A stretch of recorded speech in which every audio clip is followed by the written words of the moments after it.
इस वक्त मेरे साथ मौजूद हैं पूर्व सांसद शाहिद सिद्दीकी जी। सर, आप लोग यहाँ पहुँचे हैं, क्या माने निकाला जाए इसका? देखिए, अगर देश में कोई एक पार्टी है जो हमेशा किसान की आवाज़ उठाती रही है, किसान के मुद्दों पे लड़ती रही है, ये तो आंदोलन आज का है, लेकिन राष्ट्रीय लोकदल का किसान आंदोलन जब से है, जब देश आज़ाद हुआ था, आज़ादी से पहले का है, चौधरी चरण सिंह का। और नतीजा ये था कि जो ज़मींदारी ख़त्म हुई, किसानों को अधिकार मिला, ज़मीन मिली, उनको जो कुछ आज तक मिला है वो राष्ट्रीय लोकदल के आंदोलन का नतीजा, उनकी कुर्बानियों का नतीजा है। तो आज तो हमारे ना होने का सवाल ही पैदा नहीं होता किसानों के साथ। आपको क्या लगता है कि क्यों सरकार इन लोगों की मांग नहीं सुन रही? किसान इसलिए नहीं सुन रही है कि सरकार ने पहले से तय कर लिया है कि इस सारे इस देश की जो ज़मीन है, इस देश की जो खेती है, उसको हमें कुछ पूंजीपतियों के हवाले कर देना है। पहले बादशाह जो है ज़मींदार बनाते थे, ज़मींदारों को ज़मीनें को पट्टे दे देते थे जो राजा होते थे। आज ये जो नए राजा बने हैं, ये नए बादशाह बने हैं, शाह जो बने हैं, शाह जी, ये ज़मीनों के पट्टे इन्होंने दे दिए। देश की सारी ज़मीनें अडानी और अंबानी जैसे लोगों के और रामदेव जैसे लोगों के हाथों में दे दी है, और वहाँ से लूट के खाने का इस देश का किसान जो है वो अपने ज़मीन का मालिक नहीं रहेगा, वो सिर्फ मजदूर बन के रह जाएगा, खेती करेगा और इनके लिए लगान देगा। वो लगान का पूरा सिस्टम दोबारा से ये लाए हैं, और ये इनको इसलिए क्योंकि इन्होंने पहले से तैयारी करके आए हैं, गोदाम बना के आए हैं, सब कुछ करके आए हैं। तो ये इन्होंने जब लाखों करोड़ रुपया गोदाम बनाने पर अंबानी अडानी से ले लिया है, तो ये कैसे छोड़ दें? ये इनकी मजबूरी है। इनकी मजबूरी किस सत्ता नहीं है, इनकी मजबूरी अडानी और अंबानी है। मोदी की मजबूरी अडानी और अंबानी है, जिसकी वजह से वो नहीं कर पीछे हटने को तैयार। सर, अगर हम चुनाव की बात करें, आगामी जो चुनाव है उसमें आप लोग पूरी तरह से लगे हुए हैं, क्षेत्र में जा रहे हैं। आपकी पार्टी की क्या रणनीति है इस बार? क्या मतलब किस तरह से? हमारी पार्टी की रणनीति साफ है कि वो तोड़ना चाहते हैं, हम जोड़ने के लिए आएंगे। हमने जो आंदोलन चलाया है, भाईचारा सम्मेलन, भाईचारा जिंदाबाद, उसका मतलब ये है कि सारी जातियों को, सारी बिरादरियों को, सारे धर्मों को, सबको एक जोड़ा जाए। दूसरी बात, हमारे सामने किसान का मुद्दा तो सबसे पहला मुद्दा है, उसके बाद महंगाई का मुद्दा है, उसके बाद करप्शन का मुद्दा है, लॉ एंड ऑर्डर का मुद्दा है, जो गुंडागर्दी हो रही है उसका मुद्दा है। यानी कौन सा मुद्दा ऐसा है जिस पर भाजपा कह सके कि हमने कामयाबी हासिल की?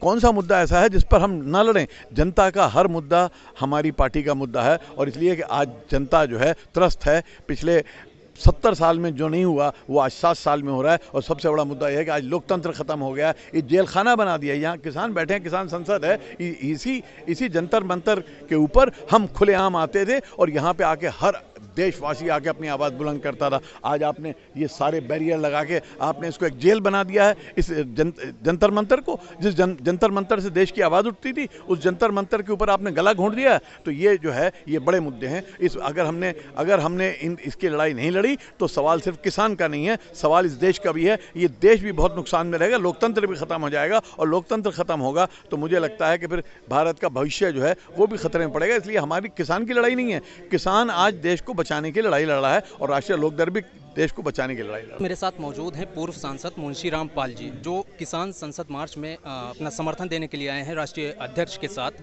सर, ये बताइए कि आप यहाँ पहुँचे हैं, क्या संदेश देना चाहते हैं? देखिएगा, हमारे नेता माननीय जयंत चौधरी साहब ने बहुत विस्तार से यहाँ अपने समर्थन में अपनी बात को कही है।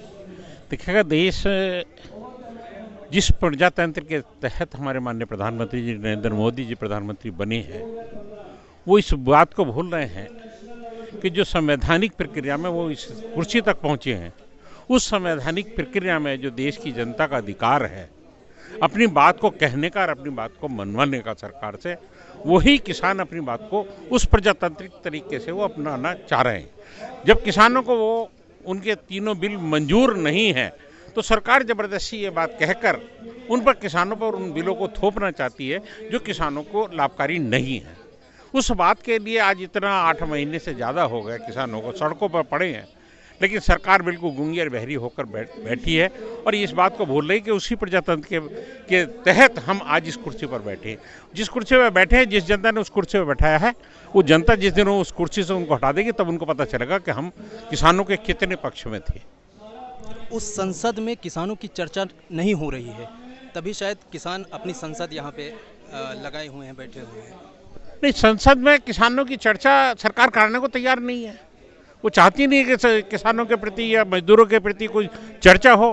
वो तो अपना जितना पूंजीपतियों को देश का पैसा लुटाना चाहती है वो पैसा लुटा रही है, उस पर वो चर्चा करना ही नहीं चाहती है। वो ये हिसाब देना नहीं चाहती कि हमने देश के पूंजीपतियों के लिए कितने लाखों करोड़ रुपए उनको बांट दिया और किसान आज सड़कों पे पड़ा है, उनकी बात सुनने को तैयार नहीं है। तो सरकार की नीयत नहीं है कि उस पर चर्चा हो, इसीलिए आज सड़कों पे बैठकर अपनी संसद किसान चला रहे हैं। किस तरह से आगामी जो चुनाव हैं, आप लोगों की क्या रणनीति है किसानों को लेके? या देखिएगा, रणनीति आप बहुत स्पष्ट मैं अभी आपसे कह चुका हूँ। जिस प्रजातांत्रिक तरीके से, जिस संवैधानिक तरीके से माननीय प्रधानमंत्री नरेंद्र मोदी जी या उत्तर प्रदेश के मुख्यमंत्री योगी जी आज सत्ता में बैठे हैं, उसी तरह से उसी के तहत ही जनता इनको उतार कर जब बाहर कर देगी तब इनकी समझ में आएगी, तब तक इनकी समझ में नहीं आएगी। मेरे साथ मौजूद हैं बातचीत करने के लिए डॉक्टर यशवीर सिंह जी, पूर्व चेयरमैन खादी ग्रामोद्योग आयोग भारत सरकार। सर, सबसे पहले ये बताएं कि आप लोग यहाँ पहुँचे हैं, आपका प्रतिनिधिमंडल, क्या संदेश देना चाहते हैं? देखिए, इस देश में जो किसानों की हालत आज खराब हो चुकी है, लाचारी, मजबूरी और ऊपर से ये कानून आ गए, इससे और किसान की लाचारी बढ़ेगी। तो जो किसान आज इसके लिए लड़ाई लड़ रहे हैं, सबसे पहला किसानों का कानून, मंडी कानून चौधरी चरण सिंह ने बनाया था सन 1937 में,